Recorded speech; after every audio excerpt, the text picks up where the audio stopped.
Hi guys, so today I'm in a Ford Fiesta ST and I've never driven one of these before. I've never driven the Focus or the Fiesta ST.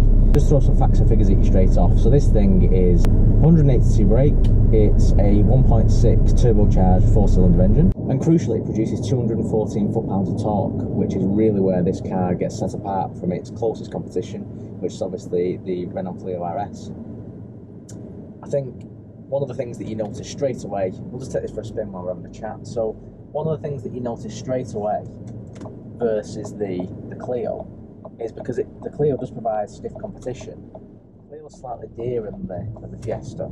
These things start around 16,000. And I think what you notice straight away is that Ford have given you the 6-speed manual box, and it's a very quick snap change.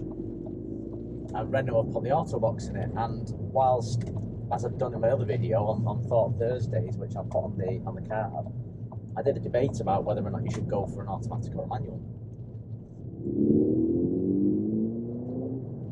And the old manual and automatic debate comes to what sort of car it is.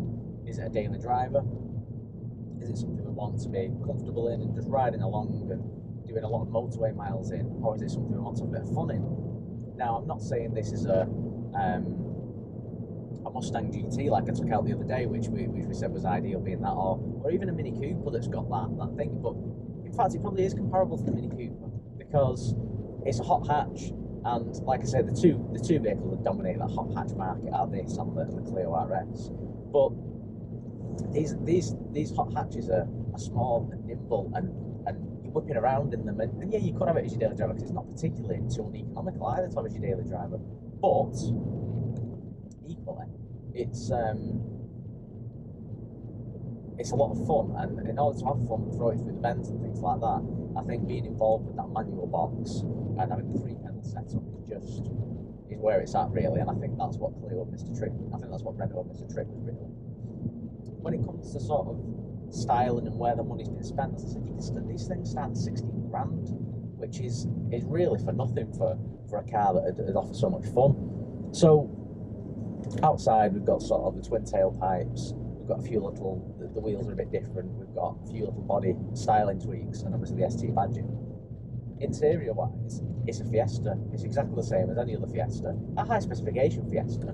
We've got obviously the heated seats and things like that, but the only difference is inside are these big Recaro seats, which are really, really comfortable and really hold you in place as you sort of throw it around the bends and around the corners. And the big ST steering wheel is the thing. Other than that, there's nothing really that says this is an ST versus a regular Fiesta.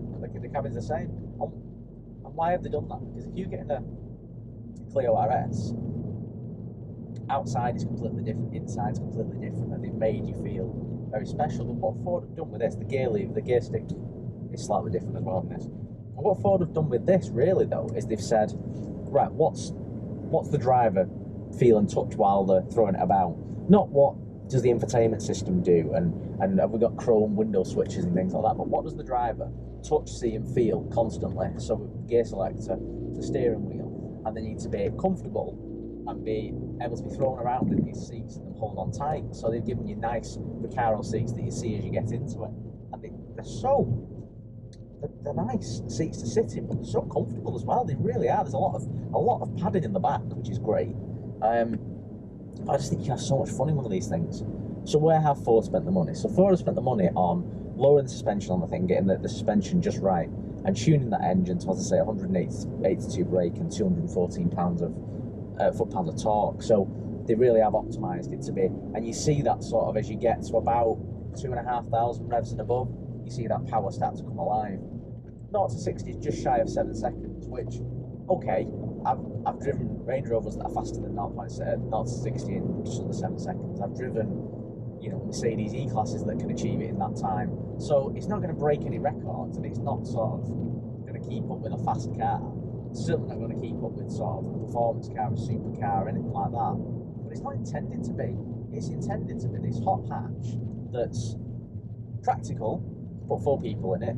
You've got a boot, you can put the rear seats down and you can use it like that. So it can be used as a daily driver, it can be used as something that everyone gets in and you just drive along sensibly. But then on that Saturday and Sunday on the windy roads and on the summer's day, and you want to throw that power down and spin it round bends, it grips. There's nothing quite like a hot hatch for the way it grips and the way it throws into corners and the way it handles. It's a different experience to a 911, obviously, because there's a slight difference in price of about 60-ish grand. So, you know, we can't compare it to something like that. But as far as hot hatches go, I think Ford have sort of got that pedigree with the ST line. So, you know, with the Focus, with the Fiesta, even with like the Mondeo and stuff that they've done in the ST line. And I just think they've got this car right because it's economical-ish. It drives well just as on the daily commutes. But yet, when you want to have that power, it's there, it's deliverable. So now I'm in 5th gear and we're going 40 miles an hour, and as I put my foot down, it goes again. It's ready to go again. And do you know, I drove the Mustang GT last week, and the Mustang GT lacked in that. If that was in 5th and 6th gear on the motorway going 70 miles an hour and you put your foot down, you really have to wait for a power pickup. Low down, in the low gears, plenty of power. It really went, and it was sort of 4 point something seconds, 0 to 60. So it really did go. And I don't get wrong, the noise from that thing. I'm not comparing the two cars, but I'm just saying that the power at the top end isn't there, whereas with this, 6th gear at 70 miles an hour, put your foot down and it's got like more power again. It's ready to deliver again and ready to throw a bit more your way. So I think Ford really have got it right with this car, and they've made something that's I've got the aircon on. I'm just going to put the heated seats on as well, because I do like the feel of that. I do like the feel of wow. I literally, as I said, put the heated seats on and my backside and back is on fire. I have never ever seen a heated seat that heats up as fast as that in my life. I've had a lot of cars with heated seats. I've had cars with cooled seats and climate seats, and I've never seen anything with that instant warming in my backside.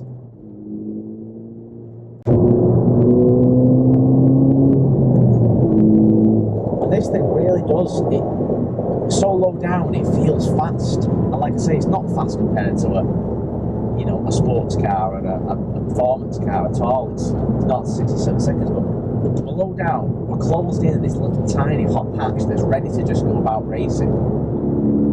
And again, now I'm in 6th gear, going 60 on the motorway, put my foot down, we're at 70 already, and we're accelerating, we're climbing, and it's got, because we're at about 2,500 revs, we're at that sweet spot where it's ready to deliver the power and it's ready to give it, and it just turns it on.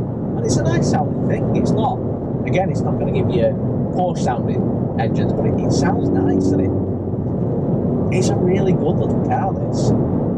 I can see why the hot hatch market is so alive and sells so well, because for the money you're paying for them, which is nothing, what car you getting? You really are. What fun you can have. This, I'm going to have to turn the backside warmer off. This heated seat is just boiling.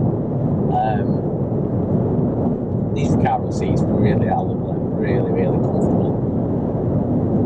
And do you know what? The heat dropped out of that seat as fast as it went into it. They've really got that nailed. And we've got, it's a 3-door, obviously. We don't want a 5-door hot hatch Fiesta ST. So it's 3 doors. We've got the electric windows, we've got the electric mirrors with the air conditioning, heated seats, the basic Sony entertainment system that come with these vehicles. It's got sat nav, but it's a cracking little car. It really is. We've got that power delivery again now. You feel so sort of low to the ground and closed in, and just, it reminds me of when I was sort of 17, 18 and we used to modify Astras and Fiestas and try and suit them up a bit to look good and feel good, but obviously you couldn't quite get it as right as Ford ST can do. But it reminds me of them good old days and sort of being in these little hot hatches and flying around, and that's what they've achieved with this. But obviously for a more grown-up generation, and that power delivery is there, and it really is a great car. The steering's very light on this thing, but aside from it being light, you do feel quite in control of the direction in which the vehicle's travelling. So as I'm going around some quite windy bends on the motorway here now, it's holding into them absolutely fine. As I point the wheel, it adjusts and follows whichever way I want to go with it. So it's not a case of, I think it's got a bit heavier on the motorway to be fair as well at speed. I think the steering's tightened up a bit and got a bit heavier, which is nice. Whereas some cars with this sort of electrically assisted steering, it can be a little bit vague with it. I don't think this is at all. I think it's exactly right, it's exactly where you need it to be. And as I said, I'm a really big fan of the fact that they've put a manual shifter in this thing. They've done a good job with this. So if I was recommending a hot hatch to someone and they said to me, what do you recommend? I think I'd probably recommend this because it's a lot of fun. They've not spent money where it's not needed spending. The Fiesta cabin works. It's nice, it's familiar, everyone knows how it works. And what they have done is made a few little nice enhancements like the wheel, like the shifter, like the seats. These seats really are a gorgeous, comfortable seats. You can see why Ricaro's got the name it's got. And they've sort of done their thing, done something a little bit on the outside, put the money where it counts, and spent the money on actually the performance and the drive of this vehicle, which is exactly what you're looking for with a hot hatch. So I think Clio RS or Fiesta ST, I think Fiesta ST pips it, and a lot of that is down to that manual box and that 214 pounds of torque. It really gives it that surge when you need it. So I think we'll leave that there for today. Hope you've enjoyed the video. If you have, please do smash that like button. If you're not already subscribed to the channel, make sure you do. And make sure you ring that bell to be notified of all new content I drop. And I'll see you all very soon.